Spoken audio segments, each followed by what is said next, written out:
এই লোকটি বিরিয়ানি রেখে যায় আর এরা দুজন মিলে সেই বিরিয়ানি চুরি করছে। ভাই সাহেব, বিরিয়ানি অনেক স্বাদের হয়েছে, তুমি গিয়ে বিরিয়ানির হাঁড়িতে ঢাকনা দিয়ে দাও যাতে ঠান্ডা না হয়ে যায়। লোকটি ঢাকনা দিয়ে দেয় আর এই দুজনের বিরিয়ানি চুরি করা আরেকজন দেখে ফেলে। তোমরা বিরিয়ানি চুরি করছো কেন? ভাই সাহেব, আমরা বিরিয়ানি চেক করছি, রান্না করলো একজন আর খাবে আরেকজন। লোকটি বলে, আমি এক্ষুনি গিয়ে সব বলে দিচ্ছি। চোরটি বলে, ভাই সাহেব, আপনি চাইলে এসব চাউল নিয়ে যেতে পারেন।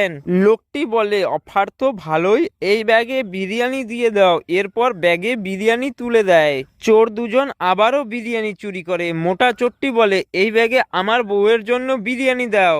বিরিয়ানি রেখে দিলে ছাগল সেই বিরিয়ানিতে মুখ দেয়। এর জন্য বিরিয়ানি নিয়ে ঘুরে দেখে ছাগল সব বিরিয়ানি খেয়ে ফেলেছে। সব বিরিয়ানি ছাগল খেয়ে ফেললো।